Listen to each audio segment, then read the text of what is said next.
muito crítico, muito divertido, por sinal. Assim, quando você consegue dominar todas as referências com as quais ele está trabalhando, é muito engraçado, em geral, o texto dele não é um texto sério, sisudo, nada disso. Ele trabalha muito com a ironia, né? Às vezes com o deboche, até indo quase para o escracho, assim, quase como uma porta dos fundos, em alguns casos, é quase chegando nisso, né? Naquele programa. Então é muito divertido o que ele faz. Então, primeiro desde que você consiga entender, você vai ver que é muito inteligente, muito divertido, muito sagaz a escrita dele.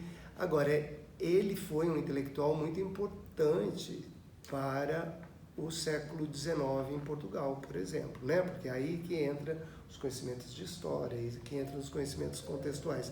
É importante a gente entender, né, não só do nosso momento histórico, mas de outros momentos históricos, até para a gente ter uma visão mais de conjunto de quem somos nós, né? Então, e no caso do Essa, que é um autor português, né? Vamos dizer, mas por que um brasileiro vai estudar um português, né?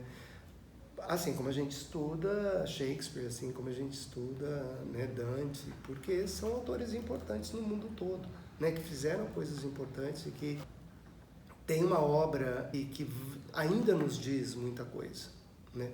Então, o Essa, por exemplo, é um crítico cerrado dos privilégios da burguesia, né? E das classes altas, das classes mesmo, né? Nem burguesia, nem estou falando alta, porque dos extremamente ricos. E ele é um crítico sistemático desse grupo social, porque é um grupo social que, da perspectiva dele, e talvez isso não tenha sido mentido até hoje, ou uma classe, né? Porque não é um grupo social, uma classe, que de fato, muitas vezes, em função de benefícios dessa própria classe, por interesse econômico e tal, massacra as populações mais pobres, né? Explora, né? Promove a exploração, porque descobre caminhos para fazer com que o dinheiro fique acumulado na mão deles. Quer dizer, o Essa é um homem que entende isso e critica isso, por mais que ele também ele era um diplomata, portanto ele era um burguês. Mas mesmo sendo um burguês, ele sempre entendeu que a distribuição de renda não era a melhor e quem promovia essa acumulação de renda eram as classes altas e a burguesia, né? Que seria uma classe média alta, né? Qualquer coisa assim, porque a classe média não mexe muito nisso, mas a classe média alta e a classe alta de fato coordenam isso. Isso um lado. Outro lado, sei lá, o quanto a igreja intervinha no Estado. A mistura entre igreja e Estado. Ele é um grande crítico disso também. Ele faz uma crítica cerrada sobre isso, que é importante. Se a gente vive num Estado republicano, né, numa república, a república implica isso, né? Implica a separação entre igreja e Estado. Ninguém vai dizer em quem você deve acreditar ou não deve acreditar, em que Deus ou não. Mas o que você não pode é misturar aquilo que é de todo mundo, que é a cidadania, né? Que é aquilo, os direitos de cidadão, que é votar, que é poder dizer o que você pensa, que é uma série de coisas, né? É direito à escola, à saúde e tal, com as crenças que cada um vem a ter, né? Cada um é livre para ter as crenças que quiser, mas o Estado não pode patrocinar a crença, né? Não pode financiar. As escolas têm que ter um certo cuidado para também não obrigar um aluno que não é daquela crença a ser obrigado a assistir a aula de uma coisa que ele nem acredita, né? Então, esse tipo de cuidado o Estado tem que ter. E o Eça de Queiroz é um grande crítico disso também, né? Fora que a obra dele, dei 2 exemplos aqui só de crítica social, né? Mas a obra dele,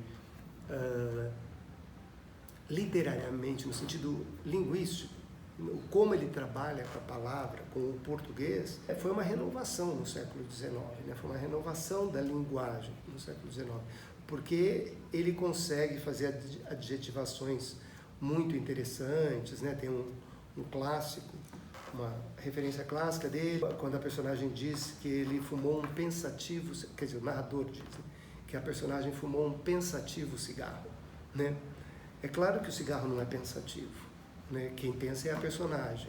Mas quando ele faz isso, ele cria um outro efeito, quase que um efeito poético, e dá a ideia de que o cigarro, né, é o momento da reflexão. Então, no fundo, ele está juntando uma coisa e outra. Mas o fato é que, eu estou dando aqui um exemplo bobo, mas ele faz isso sistematicamente na língua portuguesa. Ele cria uma série de imagens que nem sempre são poéticas, às vezes são engraçadas, são divertidas, como eu já disse, né, são cômicas. E ele renova no sentido de uma linguagem mais moderna, menos empolada, né, menos rebuscada. Ele simplifica, que é a linguagem que depois, por exemplo, se a gente pega um autor como Graciliano Ramos no Brasil, que é um autor que tem uma linguagem muito direta, né, muito simples, qualquer um lê o Graciliano Ramos, né? O Graciliano Ramos tem eu ia falar vantagem, mas não é verdade, essa qualidade, né, de qualquer pessoa ler, né, pelo menos assim, sei lá, Vidas Secas é um livro que todo mundo lê e ninguém reclama, né, porque é fácil, muito fácil de entender. Mas o Graciliano Ramos era um grande admirador do Enéas de Queiroz, né? O Enéas de Queiroz era um modelo para ele. É claro que da linguagem do século XIX para o XX, quando a gente lê a linguagem do século XIX, fica empolado, né? Fica um pouco demais, porque inclusive as próprias gírias, a gente lê aquilo como, sei lá, erudição, mas não é erudição, eles estão empregando gírias, ou então palavras de baixo calão, tal, mas que a gente não entende e começa a achar que aquilo é, né, uma coisa muito erudita, tal. Não é nada erudito, mas a gente aqui não está conseguindo perceber o que está sendo dito, né? Então, mas do século XIX para cá e de Portugal para o Brasil, tudo isso fica mais difícil para a gente. Mas ele está fazendo alguma coisa que vai desaguar lá, né, no Graciliano Ramos, em Vidas Secas, que é uma linguagem extremamente simples, né?